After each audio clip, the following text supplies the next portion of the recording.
قالوا ربنا رب السماوات والأرض لن ندعو من دونه إلها لقد قلنا إذا شططا.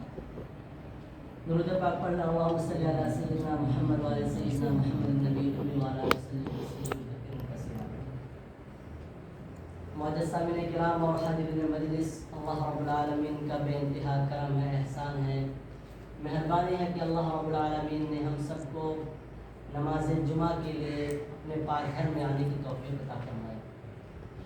انگنت بے شمار درود و سلام و تمام انبیاء علی نبینا علیہ الصلوۃ والسلام پر، خاص طور پر ہمارے اور آپ کے آقا، مدینے کے تاجدار، امام الانبیاء، امام الاولین والآخرین، امام القبلتین والثقلتین، جناب محمد رسول اللہ صلی اللہ علیہ وسلم کی ذات اقدس پر۔ معزز سامعین کرام، آج کا موضوع جو ہے وہ جوانی ہے، جوانی کی حفاظت ہے، جوانی کی قیمت کیا ہے، اس پر اللہ رب العالمین سے دعا ہے کہ ہمیں صحیح صحیح کہنے کی توفیق عطا فرمائے اور آپ لوگوں کو عمل کرنے کی توفیق عطا فرمائے۔ میرے دوستو، جوانی اللہ رب العالمین کی ایک بہت بڑی نعمت ہے۔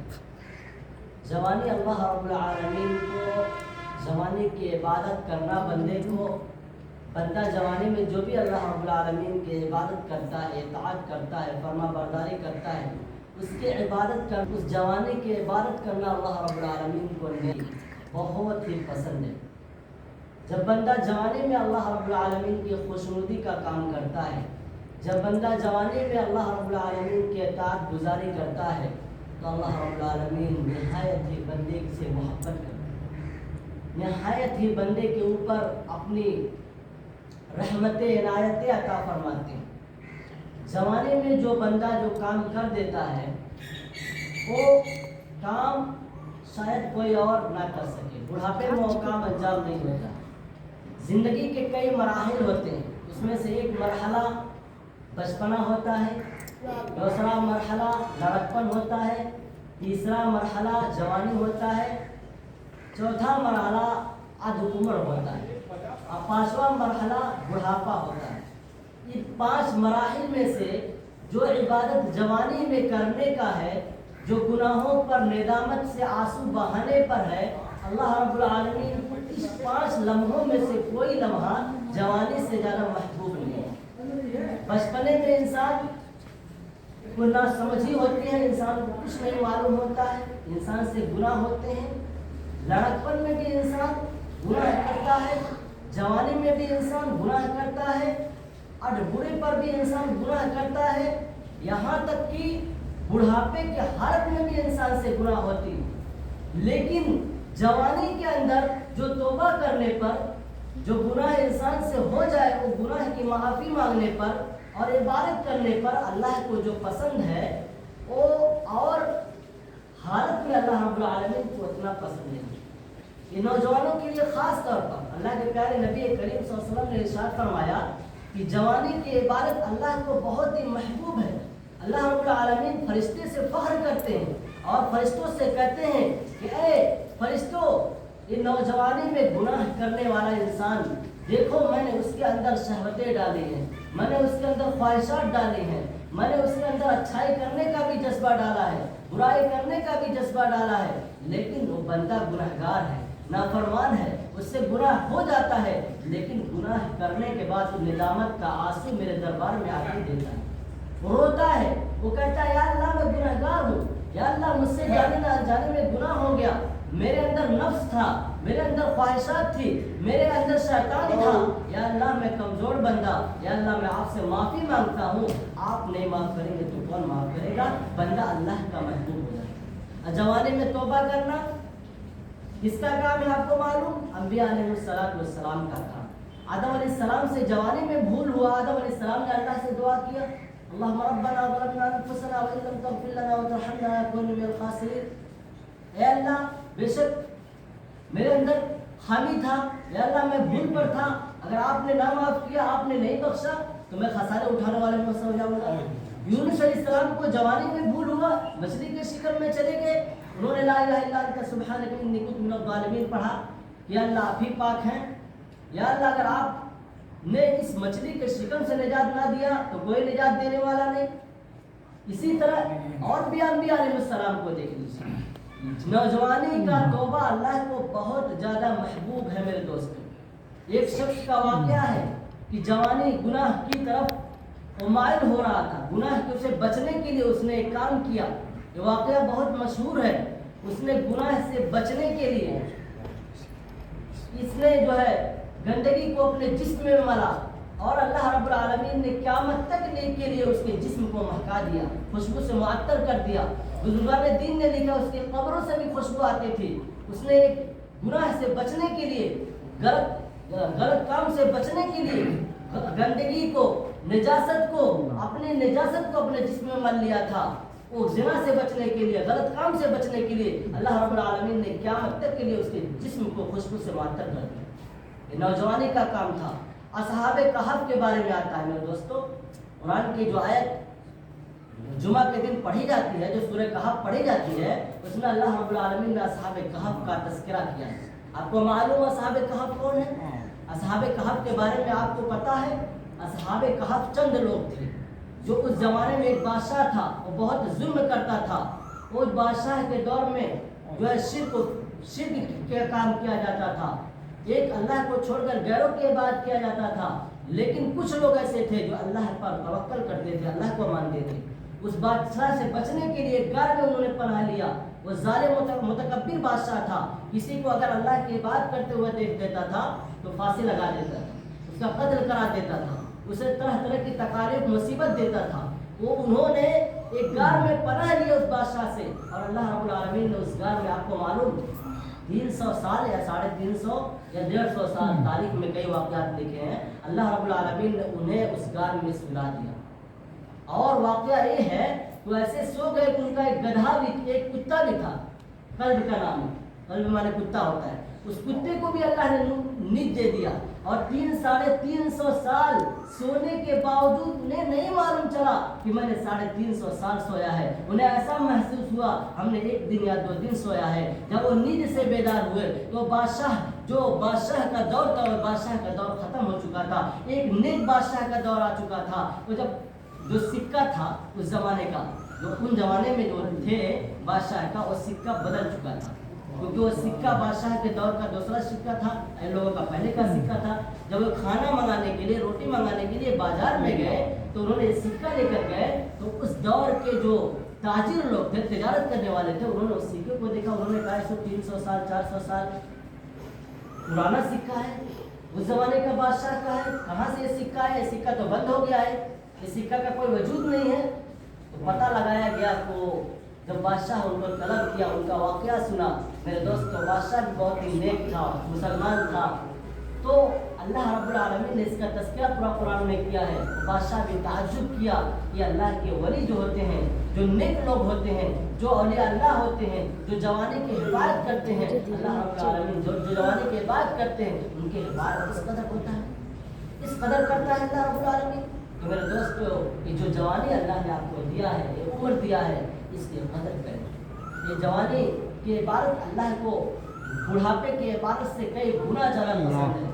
جوانی کی عبادت، جوانی کی توبہ انبیاء علیہ السلام کی سنت ہے۔ جوانی میں نیکی کرنا انبیاء علیہ السلام کا کام تھا، انبیاء علیہ السلام کو ماننے والے کا کام تھا، اس لیے کہ نوجوانی میں ہمارے اندر خواہشاتیں ہوتی ہیں، ہمارے اندر شہواتیں ہوتی ہیں، ہمارے اندر گناہ کرنے کا مادہ ہوتا ہے، ہمارے اندر جنسی خواہشات ہوتی ہیں، ہمارے اندر بہت سارے جرائم ہوتے ہیں۔ آج کے نوجوانوں کو دیکھ لیجیے، آج کے نوجوان کیا کر رہے ہیں؟ کالجوں میں پڑھ رہے ہیں، گناہ عام ہو رہا ہے، زنا عام ہو رہا ہے، فحاشی عریانیت عام ہو رہی ہے، کوئی گرل فرینڈ بنا رہا ہے، کوئی لڑکی بوائے فرینڈ بنا رہی ہے، اور کتنے گناہ عام ہیں، جرائم عام ہیں۔ ماں باپ کا بھی فرض ہے، ماں باپ کا بھی یہاں پہ فرض ہوتا ہے، نوجوانوں کی تربیت کریں۔ ماں باپ کے بھی بچوں پر کچھ حقوق ہیں۔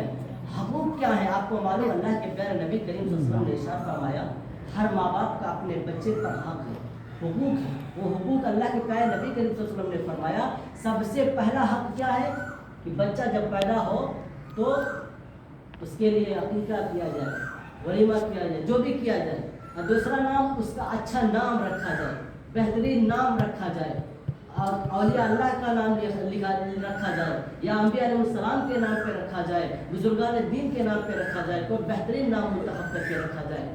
اور دوسرا کیا ہے کہ وہ اس کی تعلیم و تربیت اچھا کیا جائے۔ اس کو تعلیم دیا جائے، اسے پڑھایا جائے، لکھایا جائے، اسے بتایا جائے کہ ایک اللہ کو پہچانو، ایک نبی کو پہچانو، اسی میں وہی شریعت ہے، اسی میں کامیابی ہے۔ اس کو نماز کا طریقہ بتا دیا جائے، اسے دین اسلام کا طریقہ بتا دیا جائے۔ یہ ہر ماں باپ کی ذمہ داری ہے میرے دوست۔ اور دوسرا تو کام یہ ہے تعلیم و تربیت دینا۔ تیسرا کام کیا ہے؟ اس کے لیے ایک اچھا رشتہ منتخب کیا جائے، اس کا اچھا گھرانے میں شادی کر دی جائے۔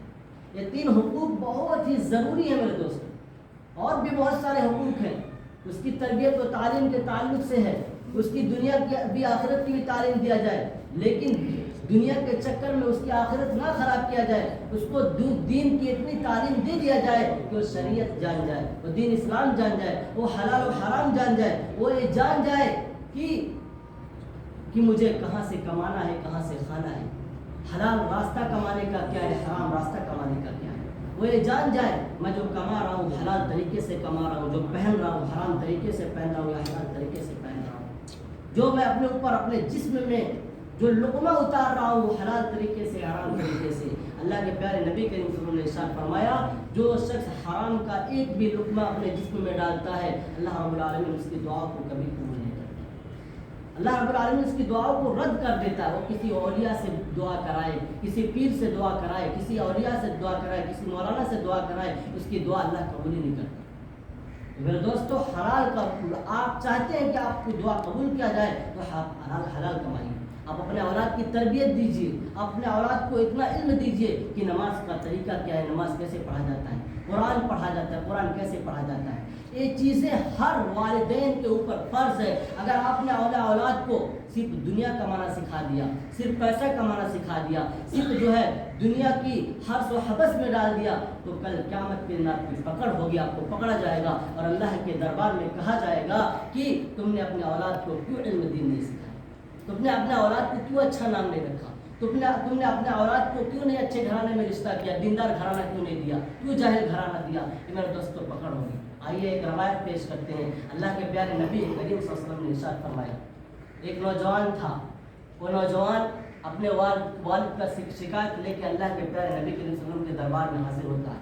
وہ فرماتا ہے اللہ کے نبی کریم صلی اللہ علیہ وسلم میرے والد نے میرے اوپر ظلم کیا ہے، میرے والد نے میرے اوپر میرا کمایا ہوا سرمایہ اپنے اوپر خرچ کرتا ہے۔ اللہ کے پیارے نبی کریم صلی اللہ علیہ وسلم نے ارشاد فرمایا تم اور تمہارا سارا کمانا تمہارے والد کے لیے ہے، تمہارے والد کا اس پر حق ہے، انہوں نے بھی بچپن سے جوان تم کو کیا ہے۔ اس نے کہا اے اللہ کے پیارے نبی کریم صلی اللہ علیہ وسلم میرے والد نے میرا حق پورا ادا نہیں کیا ہے۔ اللہ کے پیارے نبی کریم صلی اللہ علیہ وسلم نے فرمایا کیا کہہ رہے ہو؟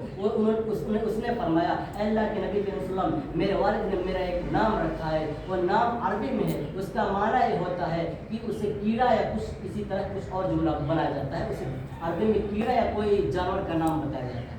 اس نے اس نام پر میرا نام رکھا اور مجھے اچھا تعلیم بھی نہیں دیا۔ اے اللہ کے پیارے نبی کریم صلی اللہ علیہ وسلم یہ میرا حقوق پورا نہیں کرتا ہے۔ اللہ کے پیارے نبی کریم صلی اللہ علیہ وسلم والد کو بلاتے ہیں، والد کو سمجھاتے ہیں اور والد کو کہتے ہیں کہ تو نے اپنے اولاد کے ساتھ ظلم کیا ہے، قیامت کے دن تیرا پکڑ ہوگا۔ اگر تم نے اپنے بچے کا نام چینج نہیں کیا، اپنے بچے کا نام نہیں بدلا تو میرے دوستوں اپنے بچے کا نام بدلتا ہے اور اچھا تعلیم دیتا ہے۔ میرے دوستوں کہنے کا مطلب ہے کہ ہر فرد اپنے گھر کا ذمہ دار ہے۔ وہ جو بھائی اور بہن کا ذمہ دار ہے، باپ ہے بیٹی کا ذمہ دار ہے، بیٹوں کا ذمہ دار ہے، اسی طرح ماں ہے تو اپنے اولاد کا ذمہ دار ہے۔ ہر کوئی اپنے گھر میں ذمہ دار ہے، بڑا بھائی چھوٹے بھائی کا ذمہ دار ہے۔ اگر آپ اپنے چھوٹے بھائی کو کوئی غلط کام کرتے ہوئے دیکھ رہے ہیں آپ اس کو روکیے، آپ اس کو ٹوکیے۔ ہر مسلمان دوسرے مسلمان کا ذمہ دار ہے۔ اگر کوئی مسلمان مسجد میں نہیں آ رہا ہے، نمازیں نہیں پڑھ رہا ہے، قرآن کی تلاوت نہیں کر رہا ہے، جھوٹ بول رہا ہے، غیبت کر رہا ہے، چغلی کر رہا ہے، آپ کا فرض ہے اس کو بولیے، اس کو ٹوکیے، اس کو روکیے، آپ کا فرض ہے اس کو سمجھائیے۔ اس لیے قیامت کے دن آپ کا بھی پکڑ ہوگا، آپ نے اسے نہیں سمجھایا۔ آپ اپنے گھر کی بہنوں کو دیکھیے، بہنوں کے اندر پردے کا شعور ڈالیے، بیٹیوں کے اندر پردے کا شعور ڈالیے۔ دین اسلام میں کہا گیا ہے یہ عورتوں کے لیے بھی پردہ ہے، قل للمؤمنین یغضوا من ابصارہم ویحفظوا فروجہم۔ اللہ نے قرآن میں کہہ دیا کہ مومنوں سے کہیں اپنی نگاہیں نیچے رکھیں، اپنے شرمگاہوں کی حفاظت کریں۔ آج کے دور میں جو گناہ عام ہو رہے ہیں، جو نوجوان ہمارے بھٹک رہے ہیں، جو نوجوان ہر طرح سے عبادات سے دور ہیں، ان کا کیا کام ہے میرے دوستوں؟ سب سے بڑا جرم کیا بن گیا ہے کہ وہ نوجوان کا کوئی مقصد نہیں۔ آج ہمارے بچوں کا، ہمارے بھائیوں کا، ہم سے چھوٹوں کا کوئی مقصد نہیں ہے جینے کا۔ نہ ان کو کمائی کا پتہ ہے، نہ ان کو تعلیم کا پتہ ہے، نہ کسی اور چیز کا کوئی ٹارگٹ ہی نہیں ہے۔ آپ اپنے بچوں کو اپنے بھائیوں کو ٹارگیٹ بنا کے دیجیے کہ آپ کو نمازیں پڑھنا ہے. آپ نماز نہیں پڑھو گے تو آپ کو کھانا نہیں ملے گا. آپ قرآن کی تلاوت نہیں کرو گے آپ کو کھانا نہیں ملے گا.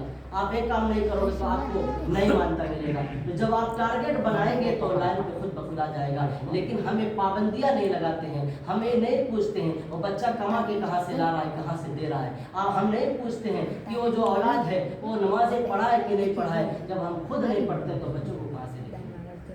میرے دوستو, آپ اس بات کو جو ہے اللہ کے پیارے نبی کریم صلی اللہ علیہ وسلم کے فرمان پہ لے جائیے. اللہ کے پیارے نبی کریم صلی اللہ علیہ وسلم نے ارشاد فرمایا کہ ایک شخص ہوگا قیامت کے دن اسے لایا جائے گا, اسے جنت میں جانا اس کا طے ہو جائے گا. جب اللہ رب العالمین اسے جنت میں لے جانے کے لیے فرشتوں کو کہیں گے, ادھر سے اس کا بیٹا آ جائے گا, اس کی بیٹی آ جائے گی, اس کا بھائی آ جائے گا, آ کے اس کا گریبان پکڑ لے گا اور کہے گا یا اللہ یہ جنت میں نہیں جا سکتا. اللہ تعالیٰ فرمائیں گے کیوں؟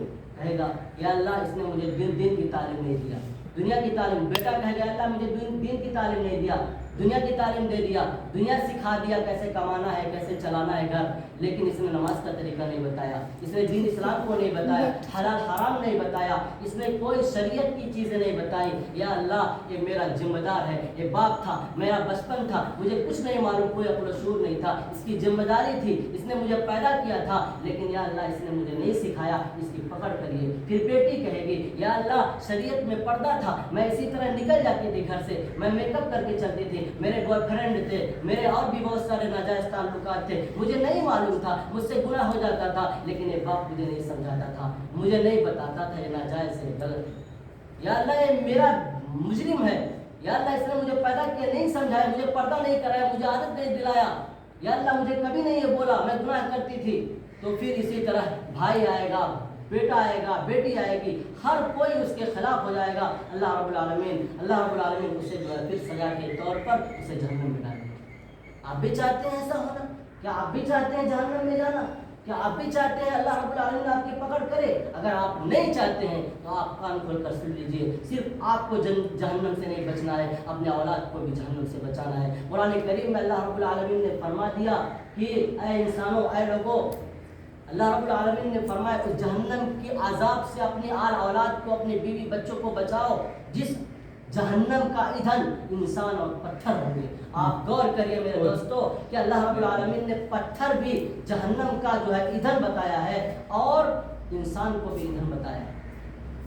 یہ جہنم کا عذاب بہت سخت ہے. اللہ رب العالمین نے قرآن کریم میں کئی مقامات میں فرمایا کہ اے ایمان والو اپنے اہل و عیال کی فکر کرو, اپنے بیوی بچوں کو, اپنے گھر والوں کو جہنم کے عذاب سے بچاؤ, جہنم کا فکر کراؤ, انہیں بتاؤ کہ یہ کام غلط, ایک کام کرو تو جہنم کی طرف جاؤ گے, ایک کام کرو تو جنت کی طرف جاؤ. آج ہمیں خود نہیں معلوم, آج ہم خود نمازیں نہیں پڑھتے ہیں, آج خود ہمارے مسجد سے محبت نہیں ہے, آج خود ہمارے دل میں قرآن کی محبت کیا ہے, نبی کریم صلی اللہ علیہ وسلم کی سنتوں کی محبت نہیں ہے, تو ہم اولاد کو کیا بتائیں گے میرے دوست؟ آج ہم خود عالم علماء کے پاس جانے نہیں چاہتے. کیا ضروری ہے کہ کوئی حافظ یا عالم چل کر آپ کے پاس آئے, آپ کو بتائے آپ نے نماز پڑھی کہ نہیں؟ کیا وہ عالم کا فرض ہے کہ آپ نے جوانی کو آپ برباد کر رہے ہیں, آپ زنا کر رہے ہیں, آپ شراب پی رہے ہیں, آپ گروہ کے صحبت میں بیٹھے ہیں, آپ مسجد کی طرف جائیے, آپ تسبیح پڑھیے, آپ کو کیا ایک حافظ کا فرض ہے؟ کیا ایک عالم کا صرف فرض ہے؟ نہیں میرے دوست, اللہ نے آپ کو عقل و شعور دیا ہے, آپ کا بھی فرض ہوتا ہے کہ آپ کو علم چاہیے, روشنی چاہیے, آپ کو تلاش کرنا چاہیے. جس طرح آپ علم سیکھنے کے لیے دور دور چلے جاتے ہیں, اسی طرح علم دین سیکھنے کے لیے آپ کیوں نہیں مسجد میں جاتے ہیں, آپ کیوں عالم سے نہیں پوچھتے, آپ حافظ سے کیوں نہیں پوچھتے؟ کل میں گیا تھا, بڑے بڑے عالم علماء آئے تھے گھروں میں, انہوں نے میٹنگ میں کیا کہا کہ ہر حافظ, ہر عالم کا فرض ہے کہ ہر انسان کو سمجھائے. گورکھپور کے مفتی صاحب بھی آئے تھے, ایک مدرسہ چلاتے ہیں ادارہ, وہ بھی آئے تھے, اور بڑے بڑے جھنڈے نگر, نیپال, کرشنا نگر, اور بڑے بڑے دور دور سے لوگ آئے تھے, علماء کرام آئے تھے, ہم بھی گئے تھے. اس میں کیا تھا کہ ہر حافظ, ہر مسجد کا حافظ امام اپنے لوگوں سے, اپنے آس پاس کے لوگوں سے کہے کہ آپ نے نماز پڑھا ہے کہ نہیں, آپ نے قرآن پڑھا ہے کہ نہیں, آپ پاک ہو کہ نہیں, وہاں جا کے تعلیم و تربیت کرے, مشورہ کرے, سمجھائے. میرے دوستوں یہ تو ہے, قرآن کی آیت انہوں نے پیش کیا کہ اللہ رب العالمین قیامت کے دن کہیں گے کہ اے لوگوں, کیا تمہارے پاس عالم علماء نہیں آئے تھے, کیا تمہارے پاس قرآن نہیں آیا تھا؟ تو میرے دوستوں آپ اس بات سے آپ نے ذمہ صرف حافظ علماء کو دے دیا, لیکن حافظ علماء کا کام یہ نہیں کہ روز چل کر آپ کے پاس جائے. اگر ایک مرتبہ آپ کو بتا دے رہا ہے, وہ اپنا ذمے سے بری ہو گیا میرے دوست۔ قیامت کے دن ہم بھی کہہ سکتے ہیں اللہ ہم ان کے پاس چل کر گئے تھے، ہماری باتیں چل کر گئی تھی، ہم نے ان کو سمجھایا تھا، وہ نہیں آئے۔ اللہ کے پیارے نبی کے وسلم نے حدیث میں فرمایا العلماء ورثۃ الانبیاء، کہ انبیاء جو ہے علماء کے وارث ہیں۔ اب بتائیے آپ نبی کے وسلم میں بھی کہہ سکتے تھے العلماء ورثۃ الانبیاء، کہ علماء جو ہے نبی کے وراثت ہیں، وارث ہیں، لیکن تمام انبیاء کو جوڑ دیے اس میں، آدم علیہ السلام سے لے کے محمد رسول اللہ تک جوڑ دیے۔ وجہ کیا ہے بھائی؟ وجہ اس میں ہے کہ ہمیں ہر نبی کا پیغام تر بتر ملا ہے، ہر نبی کا پیغام ہمیں ملا ہے، لیکن ہمیں چلنا جو ہے شریعت محمد پہ چلنا ہے، محمد رسول اللہ کے طریقے پہ چلنا ہے۔ قیامت کے دن یہی امت ہوگی اور امتوں کی گواہی دے گی، کہا جائے گا وہ لوگ کہیں گے اور جو انبیاء اور نبی کے قوم ہوں گے وہ کہیں گے تمہیں کیسے معلوم کہ ہمارے پاس نبی آئے تھے، ہمارے پاس نوح آئے، ہمارے پاس عیسیٰ آئے، ہمارے پاس موسیٰ آئے، ہمارے پاس شعیب آئے، ہمارے پاس اسحاق اسماعیل آئے، اور بھی نبی کیسے آئے؟ تو بعد میں آئے تھے، تو محمد صلی اللہ علیہ وسلم کی امت میں ہو۔ وہ کہیں گے کہ ہم نے قرآن پڑھا، ہم نے شریعت محمد پڑھا، ہم نے احادیث پڑھا، ہمیں پیارے نبی کے رسول نے بتایا، اس لیے ہمیں معلوم ہے، ہم گواہی دیتے آئے۔ تو مطلب کیا ہے کہ صرف حافظ اور علماء کا فرض نہیں ہے، ہر انسان کا فرض ہے کہ دوسروں کو سمجھائے اگر آپ کو معلوم ہے۔ اس لیے قیامت کے دن یہ بھی ایک سوال ہوگا کہ تمہیں جو چیز معلوم تھا اس پر تم نے کتنا عمل کیا، کتنا لوگوں تک پہنچایا۔